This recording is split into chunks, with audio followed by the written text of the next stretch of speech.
Guys, di video kali ini saya akan share 3 altcoin yang memiliki potensi pump dalam waktu dekat ini. Tonton video ini sampai akhir agar informasinya lengkap dan bermanfaat. Nama saya Kelby dan saya akan menyajikan informasi mengenai technical, fundamental, dan on-chain analysis untuk kita sekalian.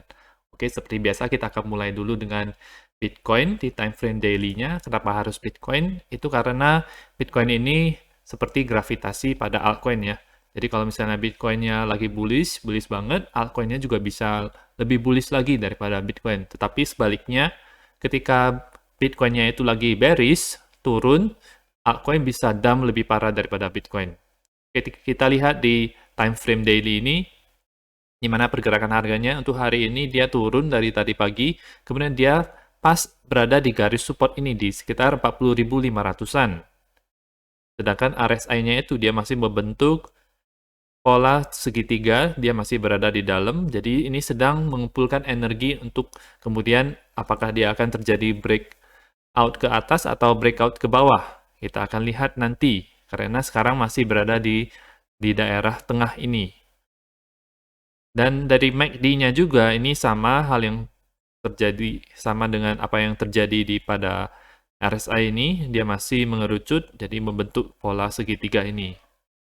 Kalau kita lihat daripada Bitcoin dari sudut pandang yang lainnya, sekarang itu karena kemarin itu terjadi pump yang cukup lumayan, jadi sekitar 10%, kemudian hari ini ada penurunan sebentar, ya.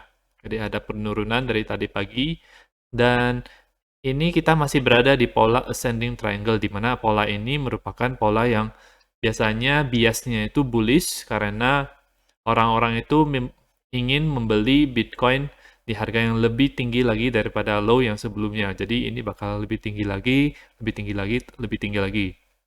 Tetapi lain ceritanya kalau misalnya Bitcoin itu harganya nanti break ke bawah.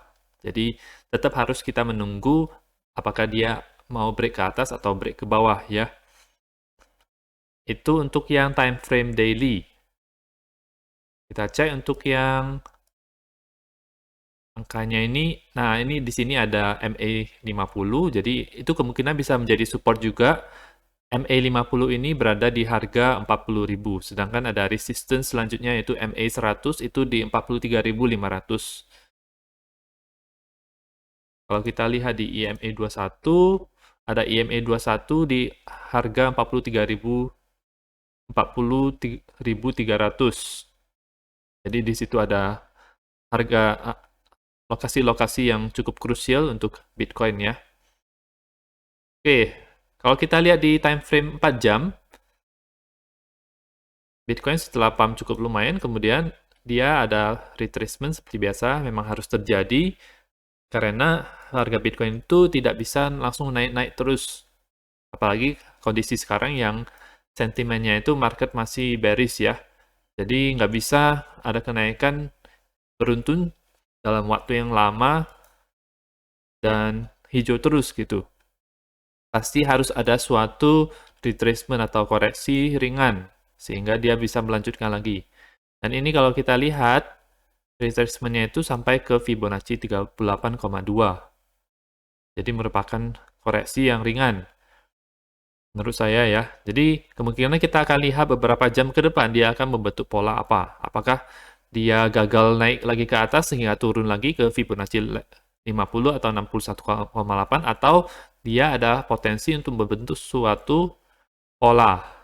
Sehingga pola ini dari sini kita bisa lihat nanti kemudian di akhir pola tersebut apakah dia akan breakout ke atas atau breakout ke bawah.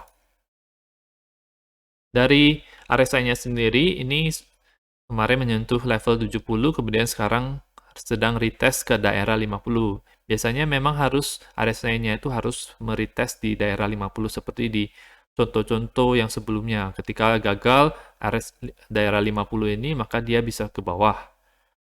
Jadi kita lihat di contoh-contoh ini ada beberapa keberhasilan di mana RSI 50 ini bisa menjadi support bagi harga Bitcoin, sehingga setelah dites itu harga Bitcoin-nya itu naik ya.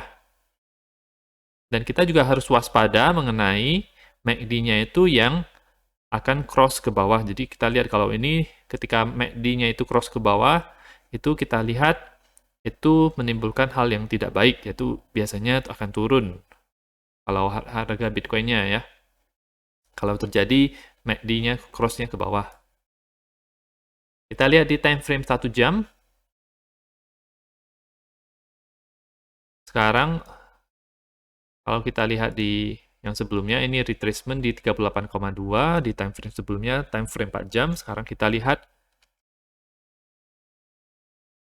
kemungkinan dia akan bounce sedikit dari situ karena 38,2 merupakan daerah yang cukup kuat dan ini mungkin akan naik sampai 38,2, jadi mungkin akan naik 41.300-an situ. Dan di situ adalah kita harus melihat bagaimana market akan bekerja nantinya, apakah dia masih bisa naik lagi, misalnya ke 78,6 atau 88,6. Jikalau itu naik, maka itu adalah hal yang cukup bagus karena dia kemungkinan akan membentuk suatu pola triangle, yang merupakan biasanya ketika ini sedang bullish, jadi sedang naik, ketika terjadi triangle, symmetrical triangle, dia bisa melanjutkan kenaikannya. Jadi merupakan salah satu continuation pattern. Ya, jadi pola untuk melanjutkan daripada trennya tersebut. Kalau kita lihat juga, kita coba tarik garis tren lainnya. Ada garis support yang berada di situ, di sini, di sekitar 40.200-an. Oke. Kemudian ada juga garis resistance di daerah ini. Jadi kalau kita hitung ininya, impulsnya 1, 2, 3, 4, berarti sekarang sedang 4.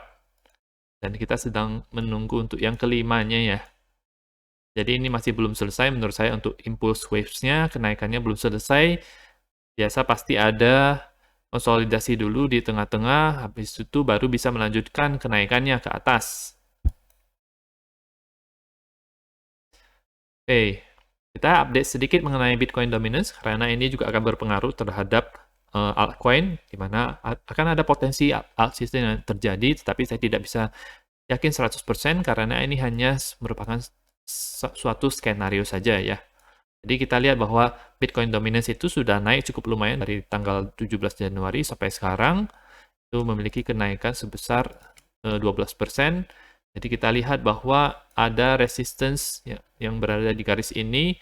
Kalau kita plot, maka dia akan mencapai 45%, yang merupakan resistance daripada dua top sebelumnya. 3 di sini, dan ini kemungkinan resistance ini bisa menjadi titik balik daripada Bitcoin dominance tersebut. Jadi dari sini ketika dia naik, kemudian dia bisa turun ke daerah sini. Dan dari situ, kemungkinan adalah bounce, kemudian melanjutkan Bitcoin season-nya. Kemudian ada skenario yang kedua, di mana itu dia menitik beratkan altcoin, jadi dia bisa turun lagi sampai ke bottom sebelumnya, yaitu 35%. Mana itu akan bagus untuk para pemegang altcoin. Tapi menurut saya lebih kecil kemungkinan ini untuk terjadi. Hal skenario lain yang bisa mungkin terjadi adalah dia naik dulu, kemudian dia retest di daerah ini, ternyata berhasil, kemudian dia melanjutkan. Jadi seasonnya itu cuma sebentar saja, cuma kecil ini aja. Itu juga suatu hal yang mungkin untuk terjadi. Jadi ada kemungkinan di mana altcoin itu, beberapa altcoin itu akan naik. Karena Bitcoin dominance kita lihat sudah cukup lama naiknya ya. Oke, dan sekarang kita akan ke bagian di mana saya akan share 3 altcoin yang ada potensi untuk pump. Yang kita lihat dulu contohnya, tapi ini bukan yang saya share, ini adalah token Luna. Jadi bukan yang saya rekomendasikan karena sekarang itu lagi tinggi harganya gitu. Jadi ini sudah masuk daerah di mana kita harus take profit ya. Kita harus jual. Sama juga untuk yang Luna BTC. Ntar dicari dulu. Oke, ini itu juga sudah all time high untuk Luna BTC-nya. Untuk Luna USDT-nya dia juga all time high juga ya. Jadi week-nya ini itu lebih tinggi daripada yang sebelumnya. Tapi yang kita mau lihat adalah ciri-ciri daripada pump yang terjadi ini. Di mana saya menggunakan 21 day EMA. Jadi kita lihat bahwa ini pergerakan harganya itu ketika dia bisa berhasil untuk menembus ke atas 21 day EMA ini, maka dia ada kemungkinan untuk pump. Jadi contohnya di sini itu dia pump ya. Contohnya di sini dia berhasil bertahan di atas ini, oh dia pump. Sampai sekarang juga masih pump. Ya. Jadi itu yang kita akan terapkan pada altcoin-altcoin yang saya temukan nanti ya, yang akan saya share itu bisa menjadi suatu guidance, suatu petunjuk untuk kita kapan kita harus mulai masuk kepada altcoin ya. Kapan dia akan bullish gitu. Yang pertama yang akan saya share itu adalah Zilliqa. Jadi kalau kita lihat ini, saya sudah plot garis 21 day EMA-nya. Jadi sekarang itu posisinya masih di bawah garis ini. Ya. Dan ini belum breakout ke atas sama sekali. Dia masih berusaha dan harus tunggu close daily-nya biar lebih kuat. Kemudian akan ada retest juga ke daerah 21 day EMA-nya. Jadi dia akan, kalau misalnya dia berhasil breakout ke atas, dia akan retest lagi. Kalau retestnya berhasil, maka dia akan bisa melanjutkan, baru bisa terbang ya. Itu untuk Zilliqa USD. Dimana kita lihat bahwa di history sebelumnya, kalau misalnya dia berhasil di atas 21 day EMA ini, dia bisa pump untuk cukup lumayan ya, selama beberapa waktu. Ini cukup lama dari Juli sampai September. Dia naik terus. Tapi sekarang dia itu masih downtrend, jadi belum benar-benar bullish sebenarnya ya. Dan juga harus melihat untuk volumenya itu harus meningkat, menunjukkan adanya buying pressure yang lebih kuat daripada dulu-dulu. Ini koin yang pertama gitu, tapi ini belum confirm untuk bullish-nya. Saya hanya memberikan apa yang menjadi potensi pump untuk altcoin ini. Yang selanjutnya adalah Near Protocol. Ini sekarang dia sudah breakout ke atas dari ini, tapi kita tetap harus waspada, kita harus tunggu apakah ketika retest ke 21 day EMA-nya itu dia berhasil atau tidak. Jadi contohnya ketika ini dia naik, kemudian dia tes di sini, kemudian ini terjadi pump yang cukup lumayan, jadi lebih baik kita sudah menaruh posisi sell terlebih dahulu ya. Jadi kalau misalnya terjadi weak seperti ini itu, dia bisa kejual posisinya gitu, dan kitanya untung juga karena dia langsung turun ke bawah. Jadi sangat baik sekali kalau misalnya kita sudah menaruh limit sell di sini. Jadi apa yang akan saya lakukan, kita akan tunggu dulu dia retest di 21 day EMA. Dari RSI-nya juga ini sudah berada di atas garis kuning, sehingga ada kemungkinan dia bullish, dan sekarang sedang coba untuk retest RSI 50. Dari MACD-nya itu dia sekarang sudah berada di atas garis birunya, di atas garis oranye. Jadi posisi bullish. Kalau misalnya garis birunya itu di bawah garis oranye, maka posisi bearish ya. Kita lihat contoh sebelumnya, ini ketika dia berhasil bertahan di atas, maka dia akan terjadi pump yang cukup lumayan dalam beberapa waktu. Dari Desember sampai Januari. Tuh, jadi sekitar 3 minggu. 3 atau 4 minggu ya. Itu untuk Near Protocol. Kalau misalnya kalian ingin request untuk analisis fundamental, kalian komen saja di bawah, nanti saya akan buatkan analisis fundamental untuk altcoin ini ya. Karena selain technical, saya juga bisa melakukan analisis fundamental. Saya lakukan itu ketika saya ingin menyaring altcoin apa yang mau saya hold ya. Oke, selanjutnya adalah Celo. Ini juga merupakan coin layer 1 sama dengan Near Protocol. Celo ini, jadi ini ceritanya sudah breakout ke atas daripada 21 day EMA ini. Kemudian dia sedang retest, dan hari ini dari tadi pagi dia hijau ya.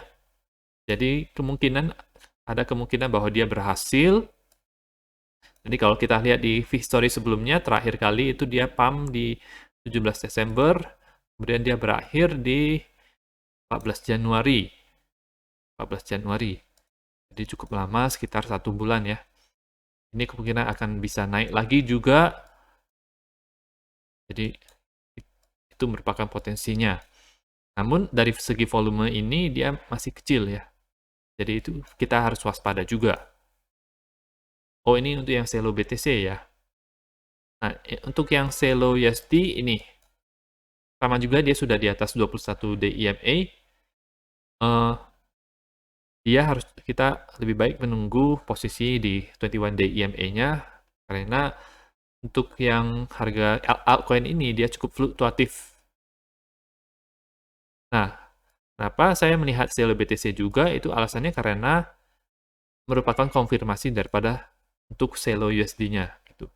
Dan saya trade-nya di Celo BTC gitu. Oke, sebagai cara untuk menambah BTC saya. Oke, jadi kalau kita lihat di sejarah sebelumnya di Celo USD ini ketika dia berhasil berada di atas dia itu akan naik ya selama beberapa hari, kemudian jadi kita harus sudah pasang limit sell-nya itu di beberapa target gitu agar kejual dan langsung jadi profit. Contohnya di sini di Agustus dia memiliki kenaikan yang cukup lumayan, langsung pump. Jadi jadi ini adalah salah satu koin yang potensial untuk terjadinya pump dalam waktu dekat ini. Jadi kira-kira itu saja analisis pada hari ini. Ketiga koin yang memiliki potensi pump itu adalah Zilliqa, Near Protocol, dan Celo USDT. Pastikan kalian sudah membelinya di harga yang bawah. Maksud saya, pastikan kalian membeli di harga bawah kalau misalnya kalian mau membelinya, dan pastikan kalian juga setelah membelinya, kalian harus memasang limit sell-nya gitu ya. Jadi, biar langsung ketahuan itu langsung bisa kejual maksud saya ketika harganya itu naik ya. Oke, jangan lupa klik like dan subscribe agar channel saya semakin berkembang. Sampai jumpa di video berikutnya.